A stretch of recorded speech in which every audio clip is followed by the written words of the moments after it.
But little did I know that Martine is more clever than me. Well, I did know that. Welcome to episode 8 of the KidLit Craft podcast. This season, we're taking a deep dive into the YA novel Buffalo Flats by Martine Leavitt. Today, we're focusing on romance. I'm Anne-Marie Strohman, and I write for children and young adults, as well as short stories for adults. Hi, I am Erin, Nuttall, and I write for children and young adults, and I mostly focus on those young adults. On KidLit Craft, we look at mentor texts to discover the mechanics of how writers do what they do so we can apply it to our own writing. And as Anne-Marie mentioned, we are going to look at Martine Leavitt's Buffalo Flats. The story is about Rebecca Leavitt, who is in the Northwest Territories of Canada in the late 1800s. And what she wants more than anything is land. But since this is a Martine Leavitt book, you will be unsurprised to learn that she also has romance on the mind. As we talked about last time with B stories and subplots, romance is a big subplot. I would call it the B story. It's kind of the second most important story after her wanting the land. But there are, as we talked about, many other subplots. But let's start with vocabulary. I am going to talk about two different types of intimacy. Physical intimacy, which is the process of two characters becoming closer, developing or strengthening a bond through physical behavior, like holding hands, kissing, sex, that kind of thing. And I think this is what we see a lot in stories. And then emotional intimacy, and that is the process of two characters becoming closer, developing or strengthening a bond through mutual understanding, trust, vulnerability, communication. For example, they could serve one another or sacrifice for each other. They share their deeper feelings, their deeper thoughts, their hidden needs with one another. And someone you have emotional intimacy with is someone that you feel safe and secure with. And just to let people know, this will be a G-rated podcast. It will indeed. So tell me more about these two ideas. How do they intersect? Well, like I mentioned, with physical intimacy, it's what a lot of stories focus on, both on screen and in books. It's visual. It's easy to understand what's happening. We all have that quick feeling. It's a shortcut, goes right to those feelings that we've all experienced. And so it's a shorthand for readers to understand that the characters are in love. But physical intimacy really is only a small component of a couple actually being in love. If physical intimacy is all you have, then you have a pretty shallow relationship. And it definitely has personal rewards and it has risks involved with it, but emotional intimacy is a slower burn. Characters, they have to get to know each other on a deeper level, show vulnerability with each other. And I think sometimes we as writers might shy away from that because it might feel like it's slowing your story down. We don't have that shorthand for emotional intimacy the way we do with physical intimacy. I think sometimes we just go straight to the easier way. But if we can write an emotionally intimate couple, or a couple who becomes emotionally intimate, then we have a much deeper relationship and story. If you look at it like it's a story structure, the risks or the stakes of physical intimacy is rejection, while the reward and the desire is physical pleasure. There can also be a reward of getting closer to your romantic partner, but without emotional intimacy, partners can't know if the driving factor is pleasure or desire for increased intimacy. The risks or the stakes of emotional intimacy is also rejection, but the reward is being known and understood. So there is a vulnerability without the high value serotonin reward, but the reward is a deeper understanding of who you are and who the other person is. So how do these things play out in Buffalo Flats? How does Martine handle the relationship between physical and emotional intimacy? Okay, so Martine sets up a bunch of complementary relationships. Well, they're complementary opposites with Rebecca's brothers. And the emotional intimacy is obvious, especially against the backdrop of little to no physical intimacy. Partly from the historical setting and partly from the religious constraints. There's limited physical interaction. So we're seeing a lot of emotional intimacy. That is correct.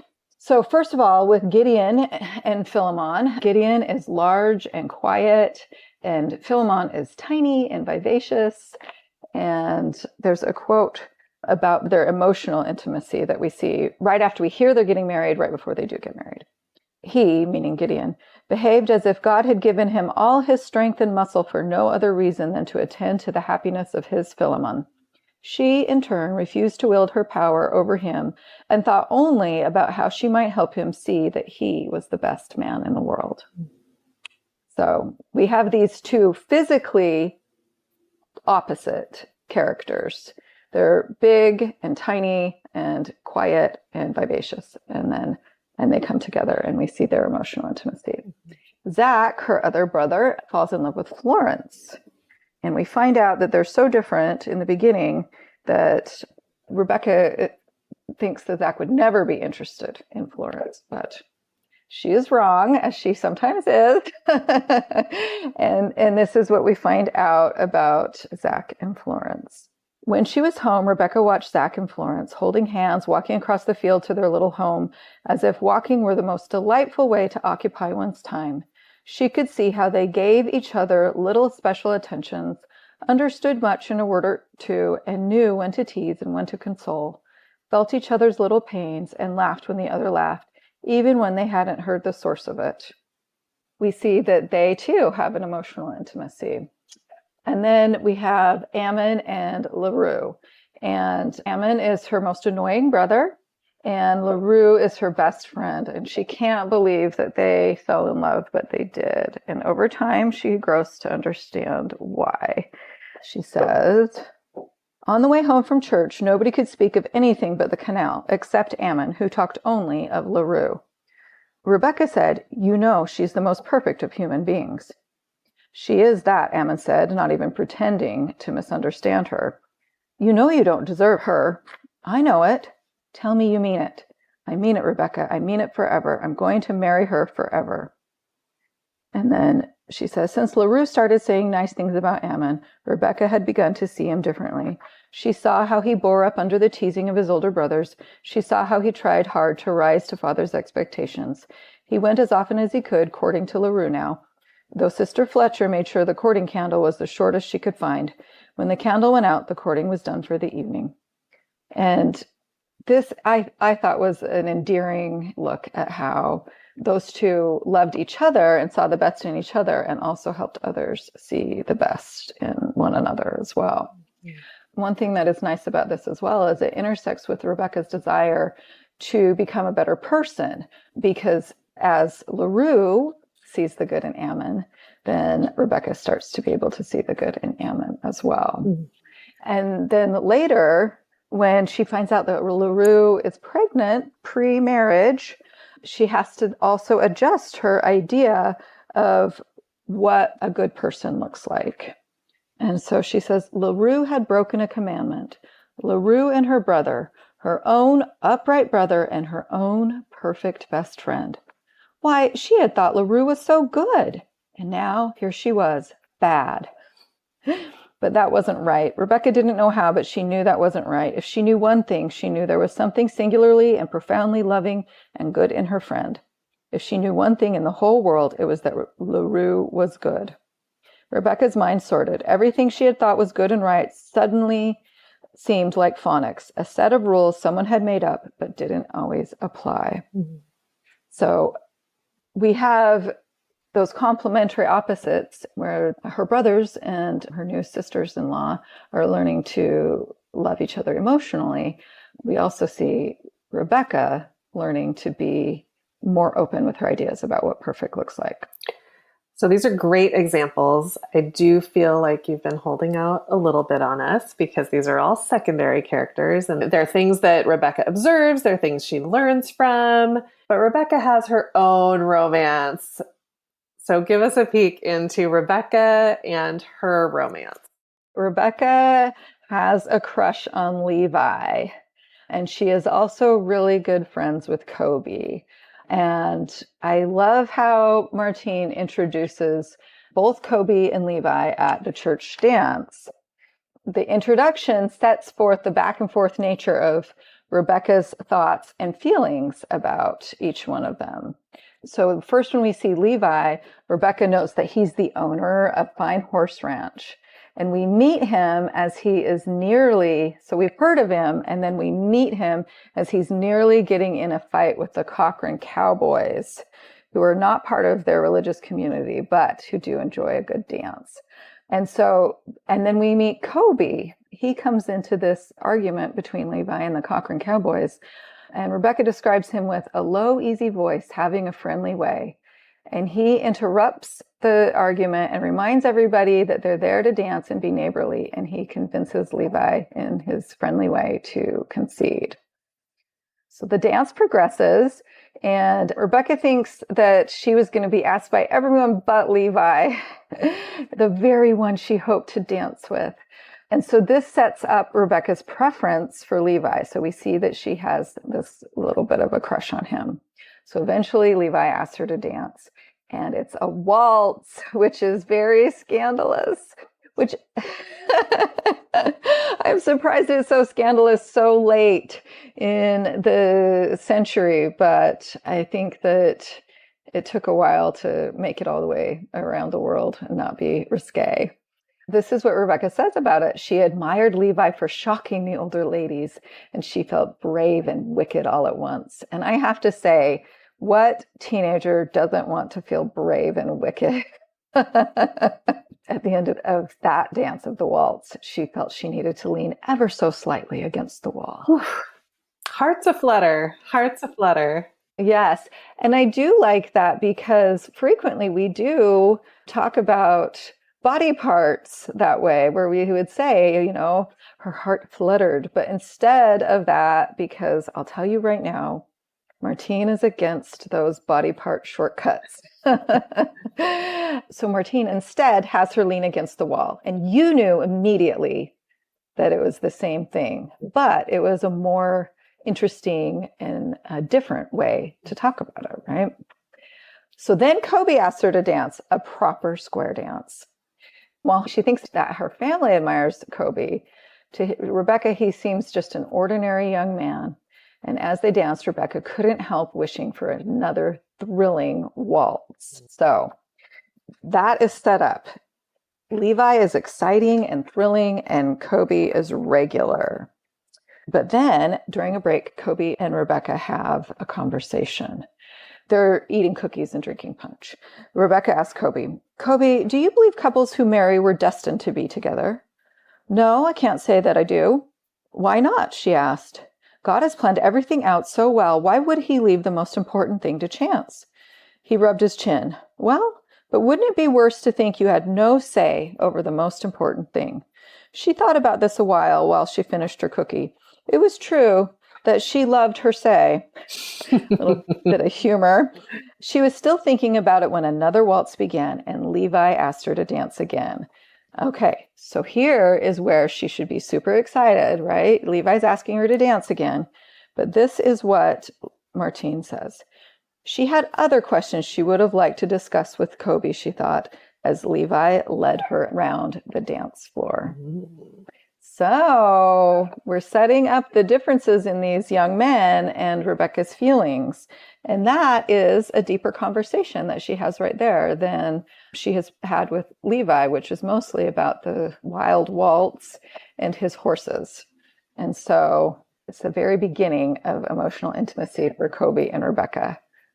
Kobe and Levi both seem like viable options for Rebecca, and she's drawn to both of them. So how does she think about these two options? Well, what I really like that Martine does is she sets them up so that their differences are stark, so the reader can see how they are different, but that they both have strengths and weaknesses. It's not like you read the book and you're like, oh man, that Levi, he's such a cad. Obviously, she should go with Kobe.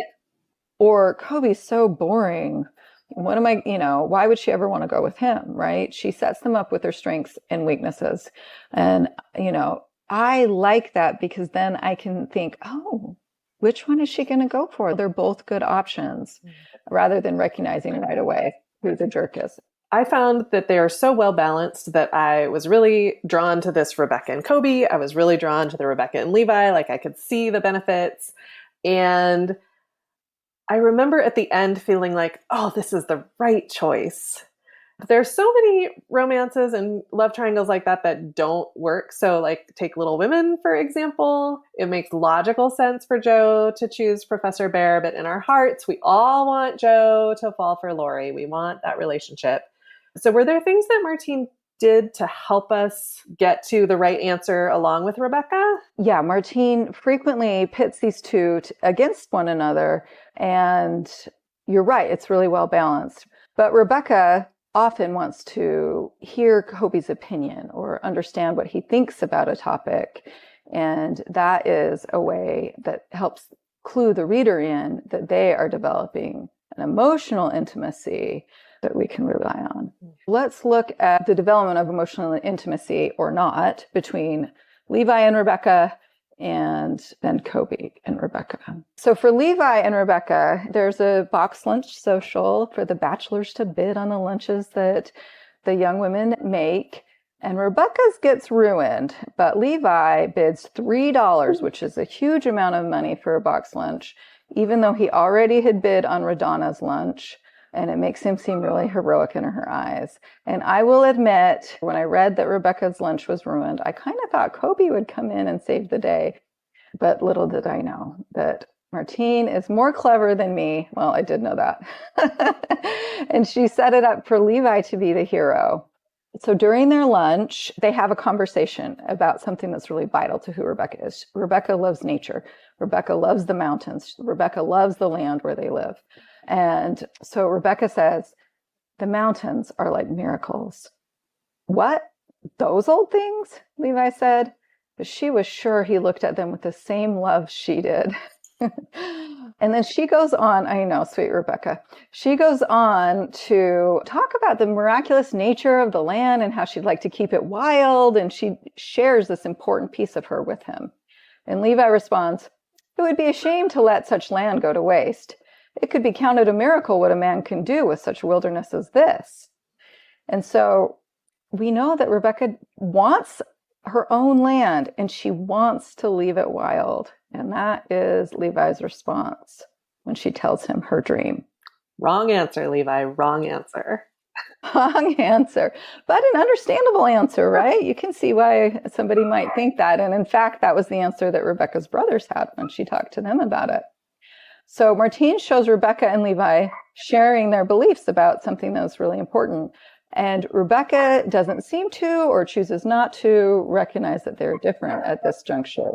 So we've seen that Levi is not quite the emotional match for Rebecca here. There are things they are missing in common. They see the world in a really different way. But she does have more in common in this area with Kobe, right? She does. We can look at Rebecca and Kobe. And one night, Kobe and Levi both visit Rebecca at the same time. And Kobe airs his opinion in favor of protecting their part of the Rocky Mountains from hunters by making it a park, like Yellowstone or some of the parks that the United States had recently created. And so the conversation goes back and forth, and then we get to what Rebecca says about it. Father and her brothers were looking from Kobe to Levi as if bewildered as to how the conversation had turned from friendly to tense. I say the good Lord gave us dominion, and he also gave us guns, Levi said. 1 + 1 = 2. Rebecca thought about that. She admired that Levi had called the Lord good, but she had to admit that she didn't really understand his arithmetic. She waited for Kobe to speak, but he did not. Kobe says guns are the product of a fallen world, she said. He says sometimes we're cruel to Mother Nature. She realized at some point that she had stopped speaking for Kobe and was speaking for herself. We have right there where we see Rebecca actually recognizing that maybe she and Kobe align in that department of Mother Nature and the land. But we also see other ways where they're getting closer emotionally. Kobe sacrifices for Rebecca. So Kobe comes up to Rebecca one day and he says, I'm taking on extra work, driving freight to where they're building the railroad from Lethbridge South to Great Falls, food and other supplies. There's good money in it. Ammon will keep an eye out for my stock, but I wondered if I could ask you to feed my chickens and milk my cow. You may have the milk and butter of it, of course. She knew she should do it for free, but there was the matter of $480 to be earned. She could earn money selling milk and butter. Deal, she said, holding out her hand. He shook her hand and smiled and kept shaking it. He looked at his hand, still shaking hers as if he couldn't believe it was misbehaving in this way.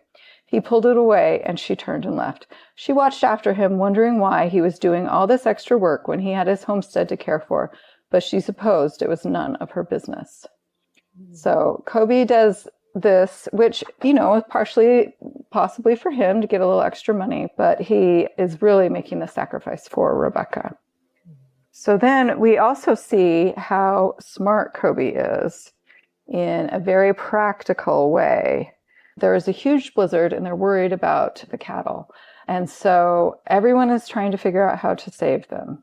And this is what happens. And this is a little bit of Kobe versus Levi as well.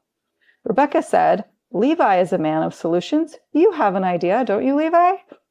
I wish I did, he said. Kobe cleared his throat. I might have an idea. She looked at him skeptically. So then Kobe gives his idea of how to save the cows, and Rebecca wants to join the men and go along. And Levi says, it's cold for a young lady. And Kobe says, that's no young lady, that's Rebecca. Let her come. One might feel like Levi's being very chivalrous on that occasion, and that maybe Kobe was being a little rude by calling her no young lady. But in reality, he was giving her a really big compliment, which Rebecca recognizes, and he was supporting what she wanted to do. So you've walked us through a lot of different examples of this emotional intimacy that Rebecca develops with Kobe and wants to have with Levi, but it doesn't really happen. So let's go back to that idea of physical and emotional intimacy, because we haven't really had physical. I mean, we have a handshake. Yes, with Kobe and some dancing and some heart fluttering, but not a lot of physical intimacy. So how is that coming into play in Rebecca's story, or does it? Well, it is a Martine Leavitt book, so there's definitely a kiss. And I know that's what you're looking for, because I know that's your favorite, Emery. Oh. I'm teasing her because it's not her favorite to write, while I quite enjoy writing them. Okay, so they go on a hike. Kobe and Rebecca and some others, they go for a hike in the mountains, and Kobe and Rebecca get separated from the others. And this is what happens. Kobe watched the elk with what could be nothing less than joy.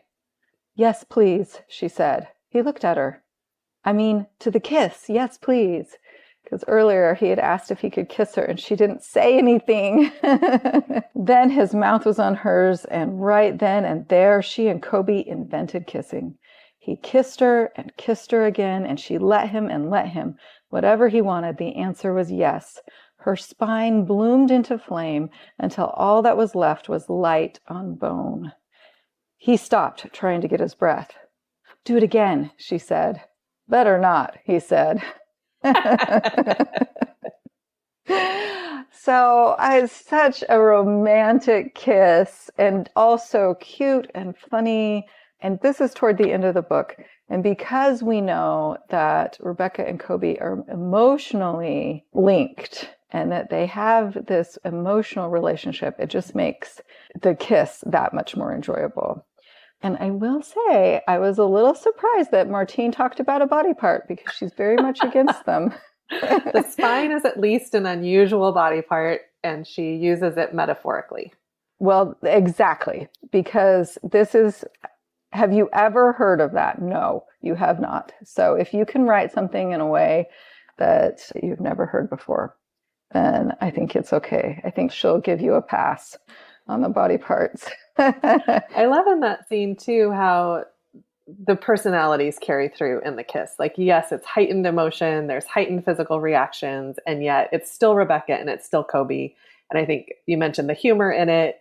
That comes from their characters. and they're engaging together. It's really them. It's not just generic kiss land. Right. And that makes it so much more enjoyable for the reader. And it shows that emotional intimacy building to make the physical intimacy that much deeper and better for the reader and for the characters and for all of us. So, Erin, what are you taking away from today? I am taking away that it deepens the book to have the emotional intimacy. It deepens the characters. So if you are looking to make your characters more interesting, more real, then look toward emotional intimacy. And I would say you can extend this past romance into friendship, into parents and children, into siblings, into any relationship that you want to show more of who the characters are and how they move in their relationships. Yeah, this is making me think a lot about a novel that I have kind of on the back burner that Martine helped me frame and start at the beginning. And she's like, it's a romance. And I'm like, no, it's not. It's a friendship story. And I realized at some point that it is both a romance and a friendship story, depending on which character's point of view you're in. But the emotional intimacy piece, I haven't really thought about in those terms. There's definitely like one character has a yearning for the romance with the physical intimacy part, and the other character doesn't. And so like, how do those things come into play? How does emotional intimacy, that's kind of the central question of the book. And I haven't thought about it in those terms. So it's really, really helpful. Well, and I will give you another thing that I think is good to think about when we're trying to make these emotionally intimate moments for our characters is that some of the deeper ones, some of the really important ones are the ones that tell us more about our characters' desire lines and how that is seen or how that is interacted with by the other characters. Because like we mentioned, Levi seems like a great guy and he has a lot of strengths, and Kobe is a great guy, but he has strengths and weaknesses as we all do. And so had Levi been more aligned with Rebecca's desire line, then maybe he would have been the guy for her. And that is hopefully helpful to you as you're looking at your manuscript and you're thinking, well, how do my characters' desire lines interact? And can I show that through emotionally intimate conversations or conversations that kind of miss the mark? All right, Erin, a lot to think about. So give us your one beautiful sentence for today. This is right after Rebecca finds out about Ammon and LaRue.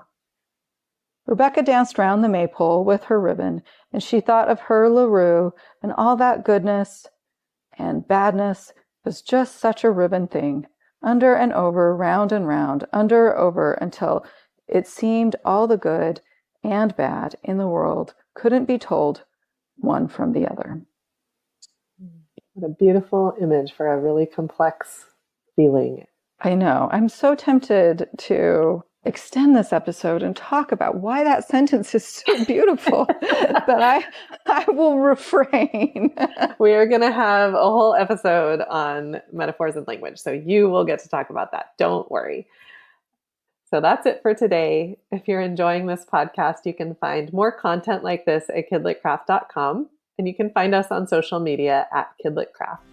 You can support this podcast on Patreon. And we also have amazing t-shirts, very soft t-shirts that have our fantastic logo that was designed by Sandra Boscher. And you can find those t-shirts on Cotton Bureau, and we'll have a link in the show notes. Please download the episodes, like, rate, and review us on Apple Podcasts or wherever you listen, and let your writer friends know about the podcast. Reach out to us. We'd love to hear from you. And we can't wait to nerd out with you. Thanks for joining us. See you next time.